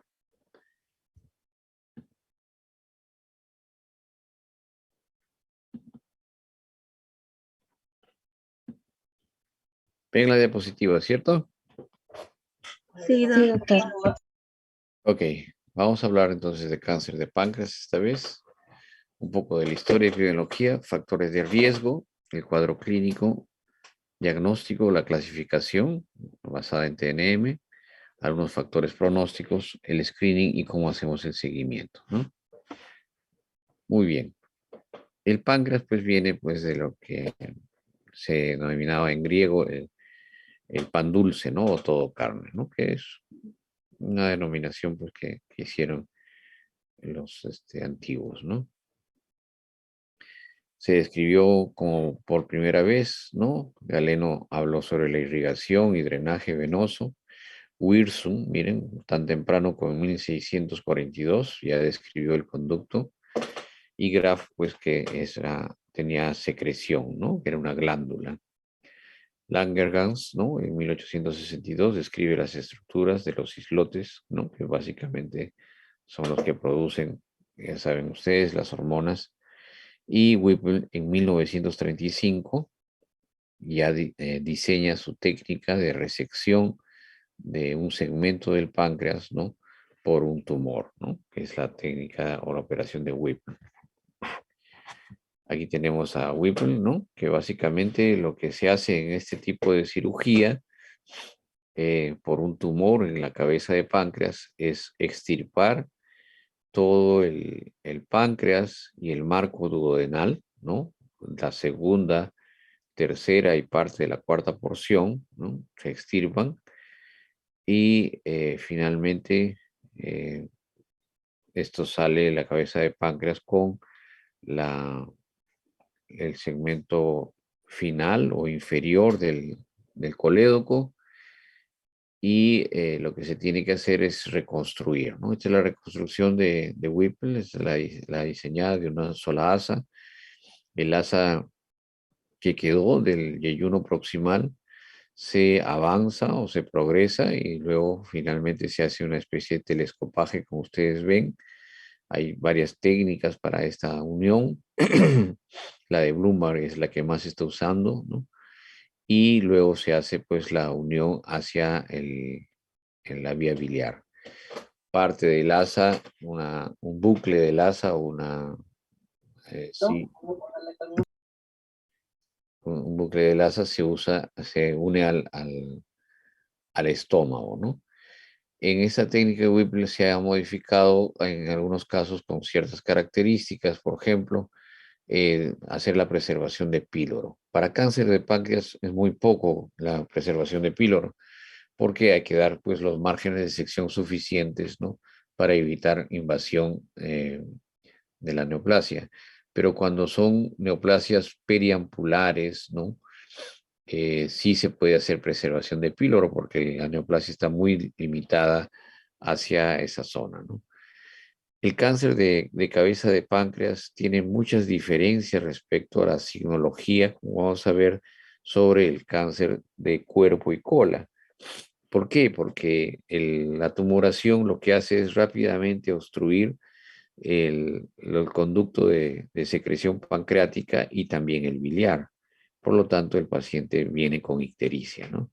Entonces, por eso es que es muy fácil el diagnóstico, ¿no? Lamentablemente sí, a veces la enfermedad progresa tan rápido que por más precoz que sea el diagnóstico, el pronóstico no es bueno. El cáncer de páncreas es la cuarta causa de muerte en Estados Unidos. 40.000 nuevos casos de cáncer pancreático se dan por año. Es la segunda causa de muerte a nivel mundial, ¿no? De neoplasias gastrointestinales, causa de muerte, ¿eh? En cuanto a varones y mujeres, siempre hay una diferencia, pero no es grande, ¿no? Respecto a la frecuencia, ¿no? Es casi muy similar entre hombres y mujeres, no hay diferencia de otro tipo de cáncer, digestivos o no. La incidencia se incrementa después de los 50 años, ¿no? Entre la década séptima a octava. Aquí sí se da, es un cáncer generalmente en pacientes octogenarios, ¿no? Pacientes que tienen edad más avanzada. Eso sí se da en la epidemiología. Menos del 20% de los pacientes se presentan con tumores locales potencialmente curables. Más un quinto de los pacientes solamente pueden curarse, ¿no? No se olviden que curación para nosotros es una sobrevida mayor de 5 años, ¿no? La sobrevida por cáncer de páncreas, ¿no? Es menor del 5%, o sea, es una pobre sobrevida. La relación de hombres a mujeres, como dije, no hay una gran diferencia, ¿no? Pero siempre es un poco más frecuente en varones, ¿no? Es más frecuente en países desarrollados, no se sabe exactamente por qué, probablemente por la dieta, ¿no? Y eso está haciendo pues que también haya la frecuencia ahora se presente también a nivel de países del hemisferio sur, ¿no? Los afroamericanos tienen un alto riesgo de desarrollar cáncer de páncreas. Aquí tenemos el mapeo, ¿no? Donde está el cáncer regionalmente donde se presenta, ¿no? El cáncer de páncreas como C25 con una codificación de CIE10 está pues mucho después de una serie de cánceres también digestivos, ¿no? Los factores asociados al cáncer de páncreas, ¿no? Edad avanzada, ya vimos que a más edad, más riesgo. Los afroamericanos, ¿no? Varones afroamericanos, baja condición socioeconómica, también algunas mujeres nativas hawaianas, igual judíos, ¿no? Aparentemente por un rasgo hereditario. El fumar cigarrillo. Aquí sí está demostrado que el fumar cigarrillo está directamente relacionado con cáncer de páncreas, ¿no? Síndromes genéticos también, ¿no? La diabetes mellitus, pancreatitis crónica, cirrosis, obesidad, ¿no? Aquí también hay demostración de que estos son factores de riesgo, ¿no? Eh, también el incremento de la talla, bajos niveles de actividad física, ¿no? Y una dieta alta en colesterol, ¿no? Existe también, se ha descrito pues algunas enfermedades neoplásicas como el cáncer de páncreas que está relacionado con la exposición a algún tipo específico de sustancia o carcinogénica, ¿no? Entonces, dentro de los principales factores de riesgo tenemos el cigarrillo, ya el fumar, ahí ya está demostrado, y el alcohol y el café, miren, no incrementan el riesgo de cáncer de páncreas. Eso se los voy a preguntar en el examen, ¿ya? Porque sí había la publicación anterior que decían pues que sí había una relación entre el alcohol y la ingesta de alcohol y también la ingesta de café sobre cáncer de páncreas, pero eso ya está demostrado que no es así. La obesidad sí, de acuerdo a los índices, ¿no? Pero no solamente la obesidad como tal, ustedes saben que la obesidad arrastra una serie de enfermedades, ¿no? Dentro de ellas enfermedades metabólicas. Parece que por ahí está más la relación que tanto y cuanto sea solamente el sobrepeso o la obesidad, ¿ya? Bajo consumo de frutas, eso también es importante, ¿no? Ustedes saben que los estilos de vida saludable están directamente relacionados con la presencia de factores que podamos modificar y reducir el riesgo de neoplasias, ¿no? Algunos síndromes hereditarios que están relacionados con el cáncer de páncreas, el síndrome de Creutzfeldt-Jaeger, el melanoma múltiple y la pancreatitis hereditaria. Y de bajo riesgo, el cáncer colorectal, el cáncer de mama y la poliposis adenomatosa familiar, ¿no? También la atelectasia y la telangiectasia, ¿no? Entonces, hay síndromes genéticos que pueden estar relacionados. A propósito, y antes que me olvide, el día de mañana a las 8 de la noche se van a discutir 7 casos, ¿sí? Son 7, sí, 7 casos clínicos de emergencia, ¿ya? Y uno de ellos es un síndrome de Creutzfeldt-Jaeger, justamente. Entonces, si ustedes están interesados, hay que, en la página de la Sociedad de Cirujanos Generales, van a presentar los residentes, ¿no? Y van a ser 3 jueves consecutivos, ¿no? En octubre también. Entonces, este jueves, el siguiente, el 23, el 30 y el 3 de octubre, creo que cae, para poder hacer la última presentación, o el 7 de octubre, no recuerdo, de los casos clínicos, ¿no? Entonces, si están interesados, pues si están con el tiempo más o menos libre, ¿no? Ya nos vemos ahí. El páncreas exocrino, ustedes saben que tiene las funciones básicamente de eh, tener sustancias enzimáticas, ¿no? Que van a ayudar a la digestión y también la activación de una serie de procesos de otras hormonas, ¿no? Y enzimas digestivas. Entonces ahí tenemos las células acinales y ductales, ¿no? Y de acuerdo a eso, el cáncer también puede modificar, ¿no? Hay cáncer periductal, ¿no? Generalmente debido a una modificación de justamente estas células que están en el conducto, o glandular, ¿no? Cuando son básicamente las células secretoras, ¿no?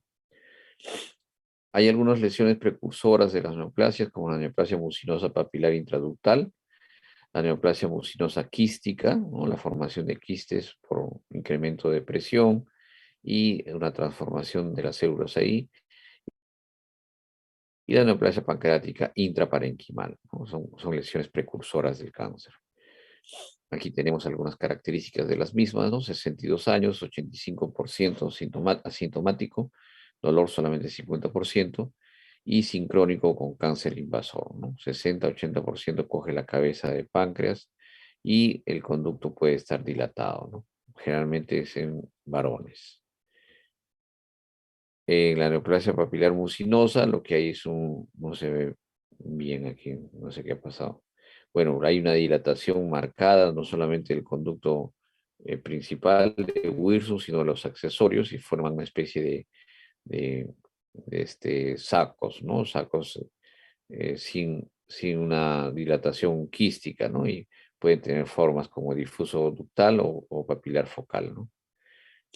La neoplasia mucinosa quística, en cambio, sí forma una especie de, bueno, no forma quistes, ¿no? Básicamente se encierran con secreción. Es más frecuente en mujeres, la relación es 20-1, miren la diferencia. Eh, el cuerpo y cola de páncreas es donde más se desarrollan, no tanto en cabeza. Generalmente la etapa media no es más de los 70, sino es en 40 años. Dolor abdominal, sensación de plenitud, ¿no? Están relacionados con el adenocarcinoma y no tiene comunicación pues con el conducto principal, ¿no? La neoplasia papilar intraductal, que la vemos ahí, ¿no? Puede tener grados diferentes, ¿no? De 1 a 3 de atipia. Según eso va a ser atipia leve, atipia papilar o plana, 1B, 1A, 1B si es plano, es 1A, 1B si es papilar, y atipia moderada, severa, en grado 2, 3 respectivamente, ¿no?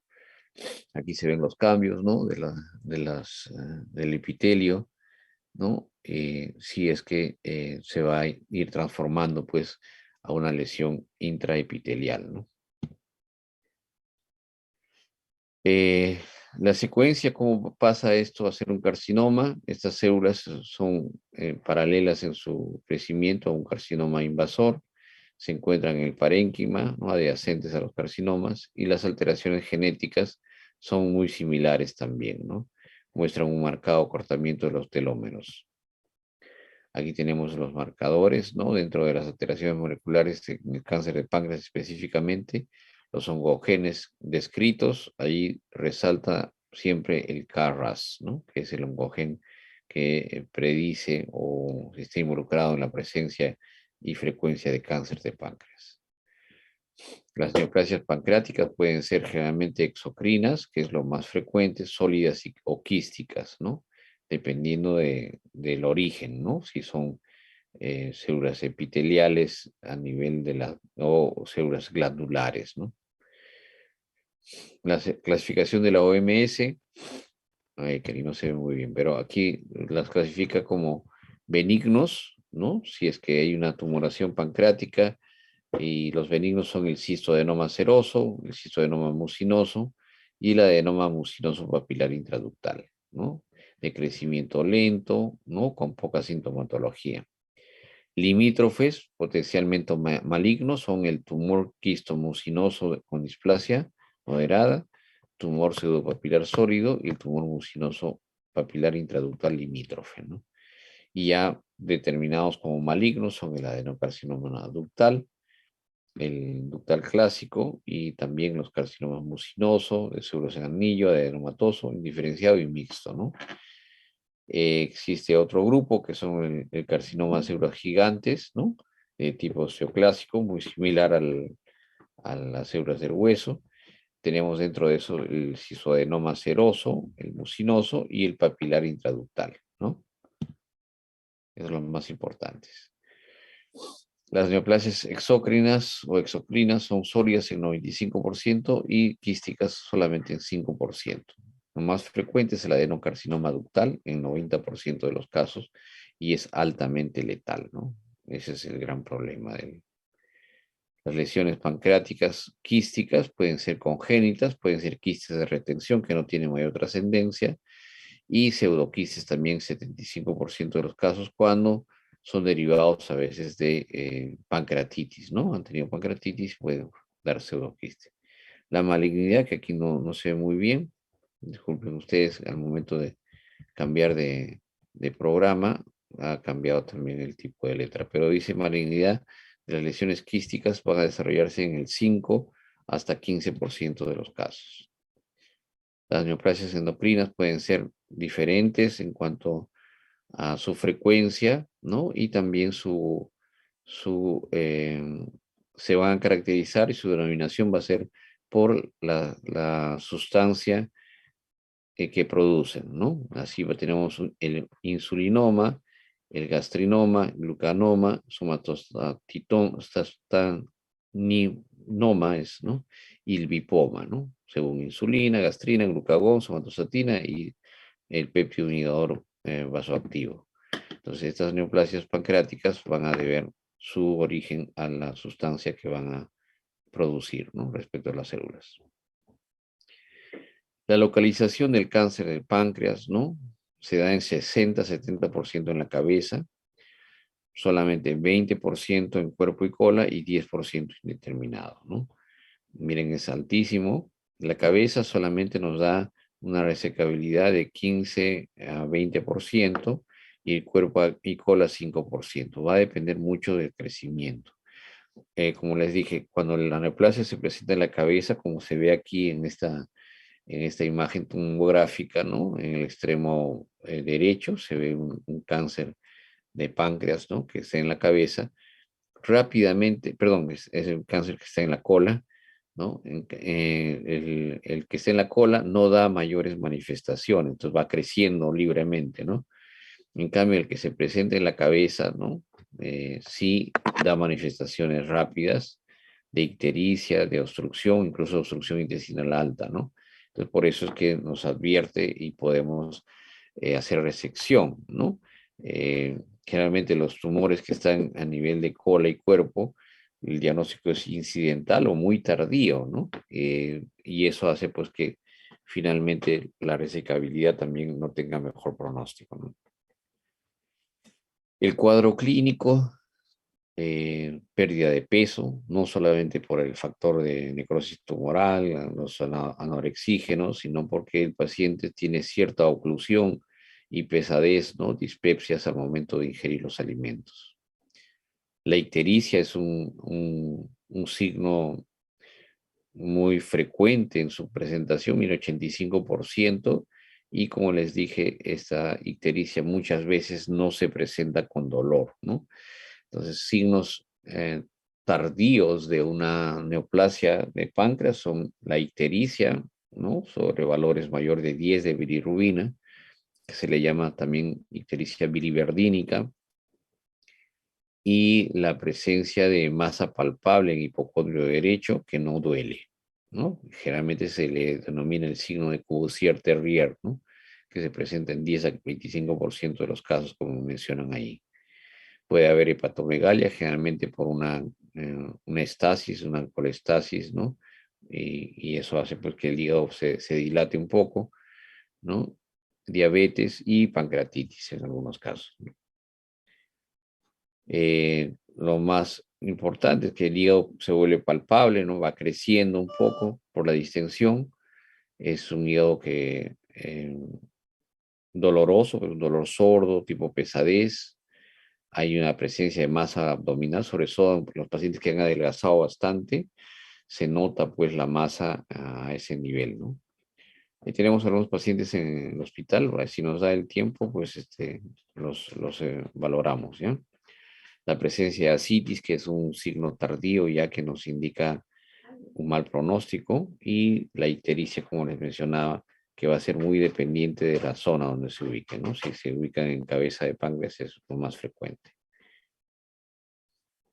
Tenemos el patrón de diseminación, puede diseminarse de manera directa, vía linfática y vía hematógena. También puede hacerse transcelómica, ¿no? En otro sitio dentro del abdomen. Tenemos la metástasis en el hígado, que es lo más frecuente, y la peritoneal, que es la carcinomatosis, ¿no? Como ustedes ven en la imagen a la derecha, ¿no? Esa es la siembra peritoneal, ahí no hay más nada que hacer, ¿no? Aunque en el hospital también se han hecho, en Almenara se han hecho, al igual que en Colombia, en Brasil y en Chile, algunos procedimientos que se llama de la quimioablación, ¿no?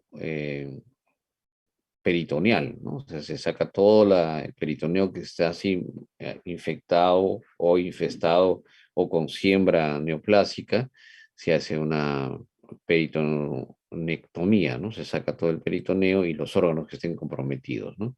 Y luego de eso se hace quimioterapia con altas temperaturas, ¿no? Entonces es un tratamiento que lo describió Sugar Baker, ¿no? Y que se está utilizando también en algún tipo de cáncer, pero más sobre todo cáncer de colon y gástrico, ¿no? Muy poco en cáncer de páncreas. El diagnóstico se hace por una ultrasonografía transabdominal, no es lo más preciso. La ultrasonografía endoscópica, sí, realmente se ha avanzado muchísimo, no solamente en el diagnóstico, sino también en poder hacer la intervención, es decir, una punción, por ejemplo. El ataque helicoidal nos ayuda muchísimo para evaluar el retroperitoneo y el páncreas está en el retroperitoneo.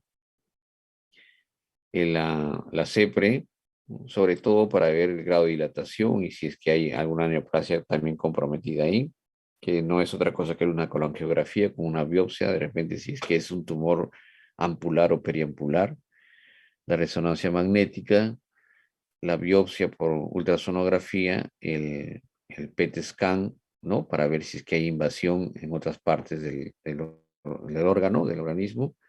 La laparoscopía, como les mencioné la vez pasada, se hace la laparoscopía básicamente en los pacientes dentro del transcurso de un tratamiento quirúrgico. Ya se decidió que podía ser candidato a cirugía, ¿no? Con la evaluación de imágenes y todo, y se hace la laparoscopía. ¿Por qué? Porque muchas veces la carcinomatosis, esa siembra que ustedes las vieron ahí peritoneal, no se puede detectar con la tomografía, ¿no? Entonces ahí la laparoscopía tiene una precisión, una sensibilidad bastante alta. Entonces tú ingresas con la laparoscopía y si es que no hay siembra peritoneal, entonces, y cumple los criterios de resección, entonces puedes continuar el tratamiento laparoscópico. Hay muy pocos centros que están haciendo eso, pero sí se hace a nivel del mundo una resección y una operación tan compleja como la de Whipple vía laparoscópica. Y luego de eso lo que pueden hacer es y si no, pueden convertir el procedimiento a cirugía abierta, pero ya con criterios que están diseñados a la curación, ¿no? No a la paliación. Y los marcadores tumorales, ¿no? Entonces, generalmente lo que hacemos es que un paciente que tiene factores de riesgo se hace un tamizaje, ¿no? En base a un marcador tumoral, que es el CA19-9 y una ecografía. Luego de eso se hace una tomografía para ver si es que hay alguna masa. Si es que hay presencia de masa y es resecable, se hace la laparoscopía primero y luego se hace la cirugía abierta o se progresa con el mismo procedimiento, ¿no? Se hace con bordes que son negativos, pasa quimioterapia, y si los bordes son positivos, se le suma además de la quimioterapia la radioterapia. Cuando no hay masa hacemos una ecoendoscopía, perdón, una ecoendoscopía, y esta es positiva, entonces pasamos a la laparoscopía. Pero si esta es negativa, no hay más, lo dejamos tranquilo, no hay que hacer más. Si es que hay masa y esta es no resecable, ¿no? Entonces tenemos que hacer una biopsia con punción, ¿no? Con aguja fina, para determinar la naturaleza de si es una tumoración primaria del páncreas o secundaria y es hepática, ¿no? En algunos casos, si es que están cursando con una obstrucción de los conductos biliares, lo que se puede es hacer a través de la papilotomía, la colangiografía, que es la CEPRE, colocar un stent biliar, sea de teflón o metálico. Eso va a reducir pues el grado de colestasis y obstrucción y va a disminuir la ictericia y por lo tanto va a disminuir la morbilidad en el paciente. Estas son las imágenes de la ultrasonografía, ¿no? Que se hace ahora con bastante frecuencia y como les decía nos ayuda pues la ecografía transabdominal para poder detectar si es que hay invasión, si es que hay líquido, ¿no? Pero la que más nos ayuda en la valoración del estadio es la tomografía helicoidal, ¿no? O la ultrasonografía, como ven aquí en esa imagen, ¿no? Que básicamente la ultrasonografía endoscópica no solamente nos detecta el tumor, sino que podemos hacer una biopsia dirigida a través del mismo procedimiento, ¿no? La ultrasonografía siempre no deja de ser operador dependiente y es muy útil pues, para evaluar no solamente el tumor, la naturaleza, tener una biopsia sin hacer una cirugía y además también ver la naturaleza del mismo para ver si necesitan un tratamiento complementario, ¿no? Esa es la resonancia magnética en cuanto a su sensibilidad y especificidad. Y la colangiografía con papilotomía, y ustedes ven ahí en la segunda fotografía abajo, los instrumentos que se utilizan para poder hacer una biopsia, un cepillado, ¿no? Y tener el diagnóstico de las células que están causando la neoplasia, ¿no? Son mayores de utilidad en la cabeza de páncreas y las complicaciones se pueden dar pues en 5 a 10% de los casos, ¿no? El PET scan ahora es muy importantísimo para poder determinar si es que hay eh, neoplasias a distancia, hay metástasis, ¿no? En algunos casos también nos ayuda a saber la naturaleza o cuál es el primario, el que causó la neoplasia metastásica, y nos ayuda al seguimiento también, ¿no? Hacemos la cirugía y después de meses o años, ¿no? Diseñamos el PET scan para ver con o son los sin síntomas, si ha progresado la enfermedad, si está presente y es de la misma naturaleza, ¿no? La laparoscopía, como les dije, puede utilizarse con fines diagnósticos, pero también con fines terapéuticos, ¿no?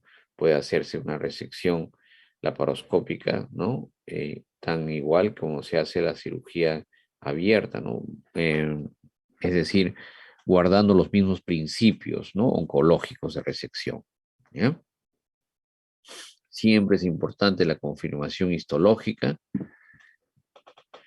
Y hay métodos, pues, para poder hacer tener la histología, ¿no? La percutánea mediante tomografía, y la que utilizamos con mayor frecuencia ahora es la guiada por ultrasonografía. Disculpen ustedes que sea la fotografía quedó pero súper enana.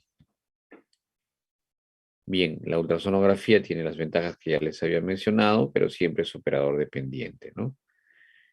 Los marcadores tumorales nos van a ayudar básicamente para el diagnóstico de la enfermedad y también para saber si es que ha habido alguna respuesta frente al tratamiento que estamos dando, sea quirúrgico o no operatorio, ¿no? Dentro de los marcadores tumorales, los que tienen mayor sensibilidad y especificidad, está el CA19-9, pero también está el CA, ¿no? Dentro de ellos. El CA125 es un marcador, pero generalmente es más para ovario, ¿no? Pero también nos puede dar en su conjunto, pues, un perfil de invasión, ¿no? Sistémica. Entonces, el 19-9 se expresa en neoplasias pancreáticas, vías biliares, gástricas y colónicas, pero sobre todo en las dos primeras, ¿ya? Pancreáticas y vías biliares. También puede elevarse en pancreatitis, cirrosis, y el valor normal generalmente está en 30 a 40 unidades. Se utiliza para la detección, para hacer un tamizaje o cribaje de la enfermedad, para ver si hay o no hay esta neoplasia, y también, como les mencionaba, para el seguimiento luego del tratamiento quirúrgico o la quimioterapia, ¿no? O también cuando no se hace, pues, este tratamiento quirúrgico y es solamente paliativo. Otros marcadores tenemos el CEA o el carcinoma embrionario y también el CA242, ¿no? Otros marcadores nuevos, ¿no? Está el MUC1 y el MIC1 y el CARRAS, ¿no? No se olviden que el CARRAS es un cogen, ¿no? Y la detección, pues, del mismo nos va a ayudar si es que por ahí está viniendo el problema, ¿no? Bueno, hablan aquí de los biomarcadores, ¿no? Que se han propuesto como uno de los grandes avances para poder diagnosticar el cáncer de páncreas con un alto porcentaje, ¿no? Incluso hasta el 90%. Algunos predictores de malignidad, es decir, si es que el paciente va a tener una peor evolución, es la gran pérdida de peso, ¿no? Básicamente 10, 12 kilos, el CA19-9 en rangos mayores de 37, las bilirrubinas elevadas y la presencia de una masa, pues, con ultrasonografía o tomografía, ¿no? El cáncer de páncreas, también algunas recomendaciones de las guías, ¿no? De los grupos especializados en esto. Y no se olviden que siempre utilizamos, pues, la clasificación TNM. En el caso del tumor pancreático, igual los 2 centímetros son muy importantes para determinar el escalamiento a un grado mayor, ¿no? Entre 1 y T2, ¿no? Y también la extensión, ¿no? A nivel de la arteria mesentérica superior. Los nódulos pueden estar presentes, pueden ser a distancia, perdón, o no pueden haberse aislado, y finalmente si son regionales, ¿no? Los nódulos peripancreáticos, ¿no? Son varios, generalmente algunos de ellos pertenecen también a los grupos ganglionares que vimos en la parte gástrica, ¿no? En estaciones diferentes, obviamente.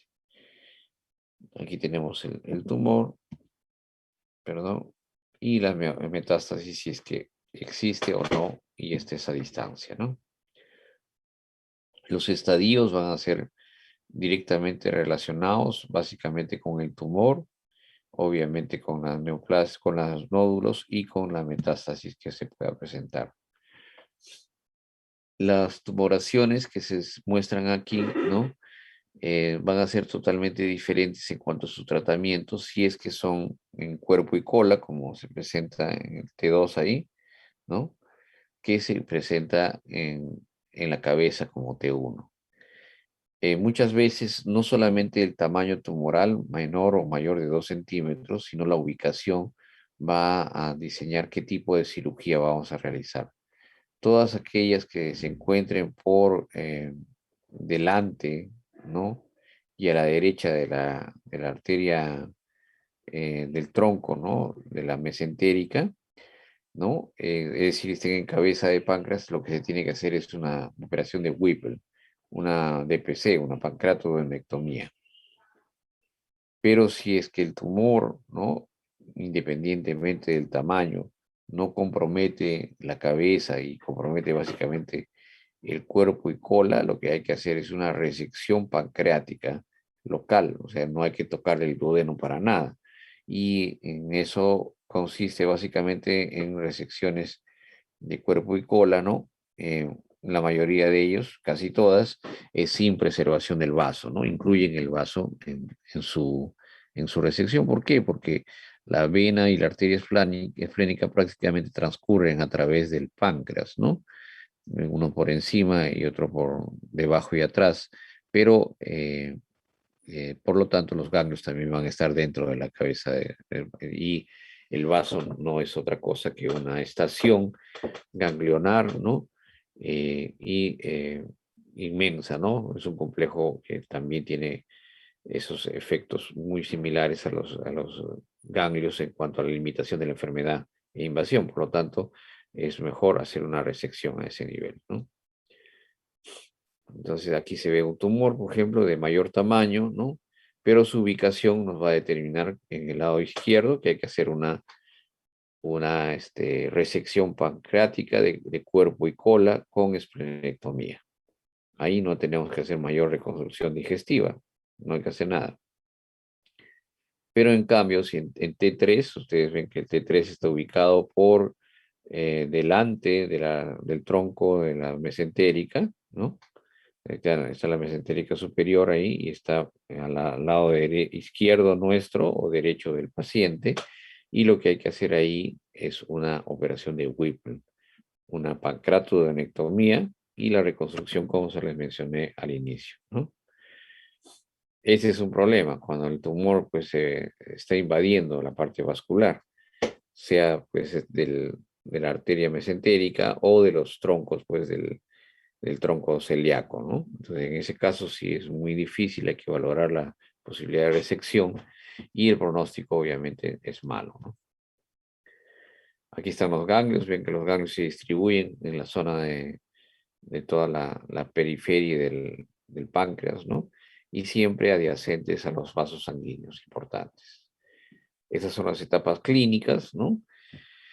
Generalmente enfermedad local es de 0,1A nada más, pero localmente avanzada es grado 2B, ¿no? Y hasta 3, y enfermedad metastásica obviamente es el grado 4, ¿no? ¿Cuál es el manejo? Básicamente hay que hacer una resección, ¿no? Si es que obviamente esto es posible, ¿no? Para eso tenemos que valorar la invasión de los vasos, sobre todo de la arteria mesentérica superior, de la porta y también en algunos casos incluso de la aorta por a través del tronco, sí, del, del tronco vascular, ¿no? El superior. Entonces, de acuerdo a ello, ¿no? Si es que es resecable, se tiene que hacer pues la resección de la cabeza a través de una operación de Whipple con la reconstrucción, ¿no? O el cuerpo y cola a través de una pancreatectomía segmentaria y una esplenectomía. La enfermedad metastásica en ganglios regionales, esto es un problema, pues generalmente ya nos hace que la expectativa pues cada vez sea menor de vida. La histología generalmente son pobremente diferenciados, por lo tanto su capacidad de mitosis es alta. El tamaño del tumor va a determinar también el pronóstico y el margen de positividad si es que se ha logrado hacer la resección, ¿no? Factores pronósticos que tenemos en un paciente con cáncer de páncreas, básicamente el TNM, ¿no? El grado de compromiso tumoral, y también vamos a tener la modalidad de tratamiento, si ha sido quirúrgico o con quimioterapia, y marcadores como el CA19-9, ¿no? Que es el marcador tumoral que nos dice qué tanto ha invadido la enfermedad.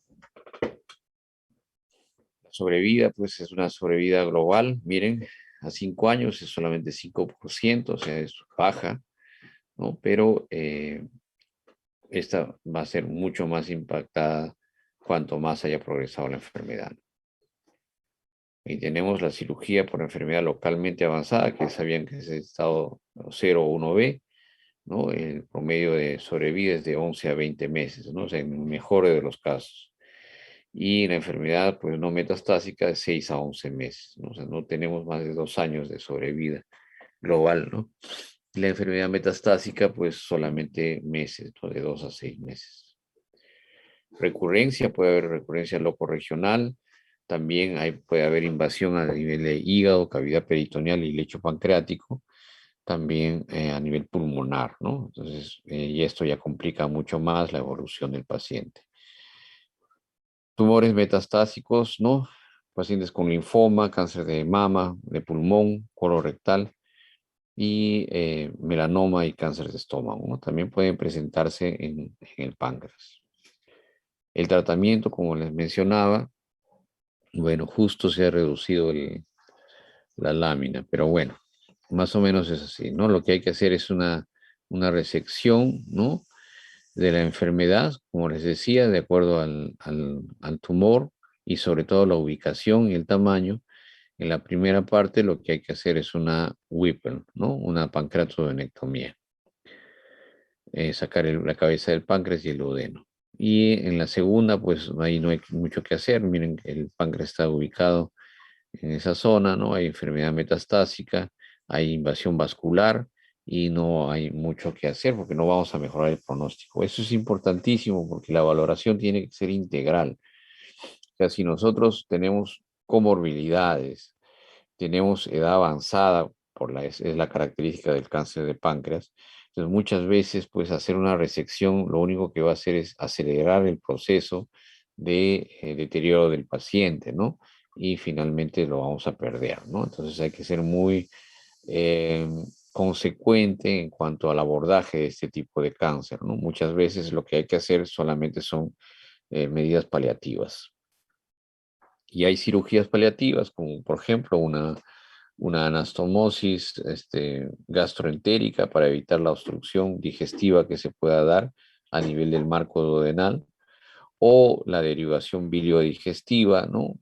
También hacia la nasa yeyunal, ¿no? Para evitar pues que la obstrucción biliar crea de la morbilidad elevada. Dentro de estas medidas paliativas también se debe involucrar el tratamiento del dolor, porque si bien en las primeras manifestaciones, ¿no? El cáncer no duele tanto, luego cuando ya ha progresado la enfermedad y hay invasión del plexo nervioso, pues el dolor es de los más intensos que puedan haber, ¿no?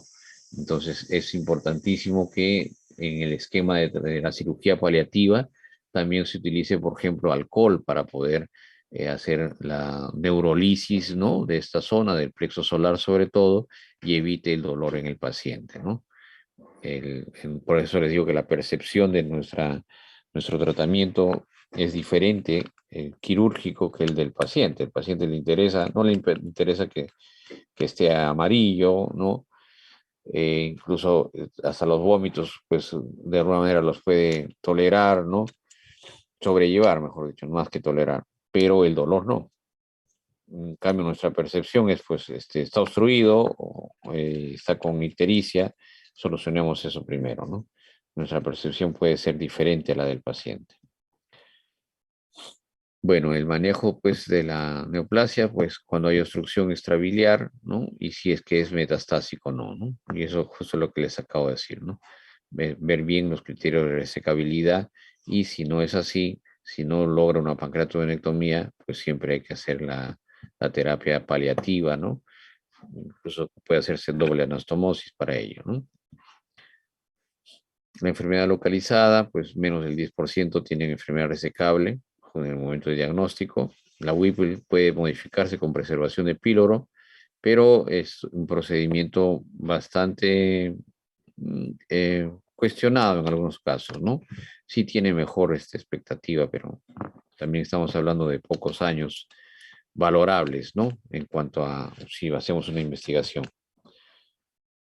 El tratamiento, pues la resección pancreática radical. Radical se refiere básicamente a la recuperación o la extirpación ganglionar, ¿no?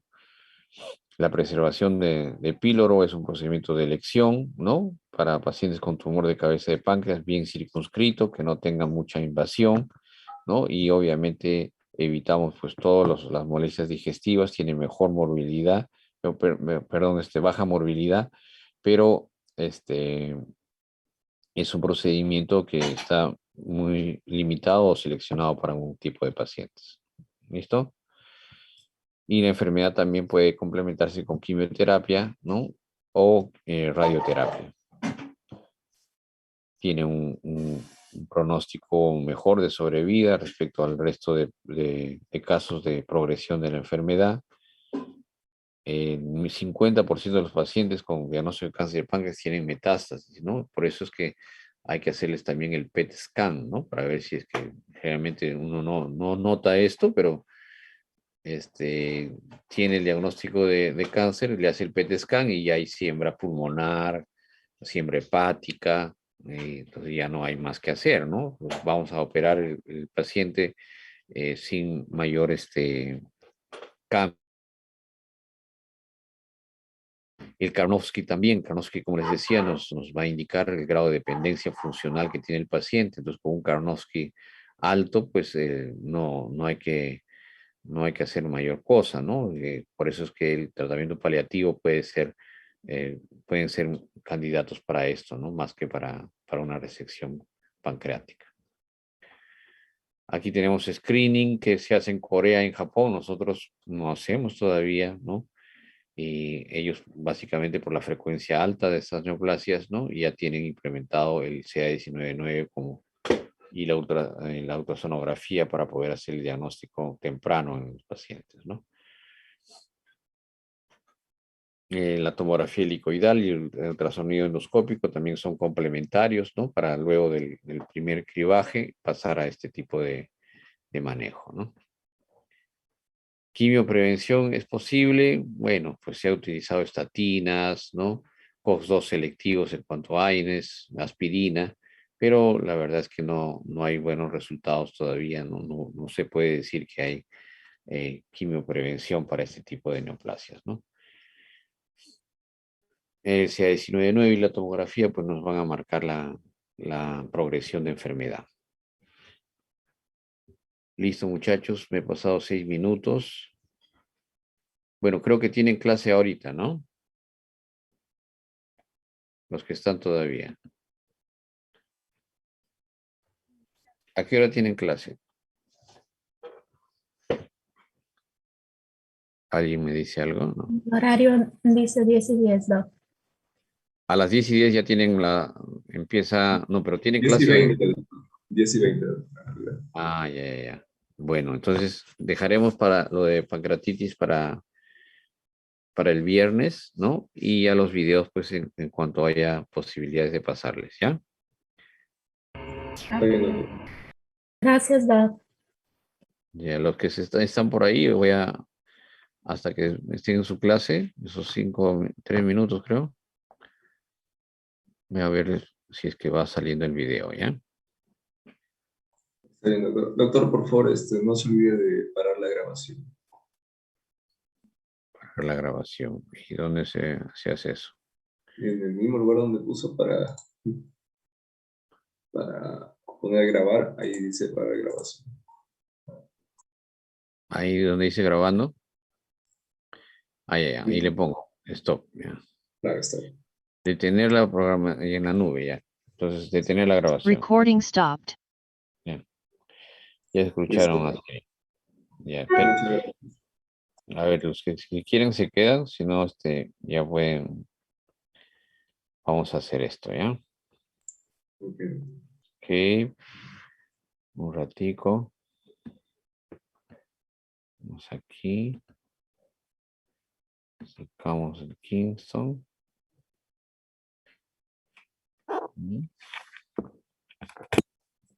Ahora ponemos esto.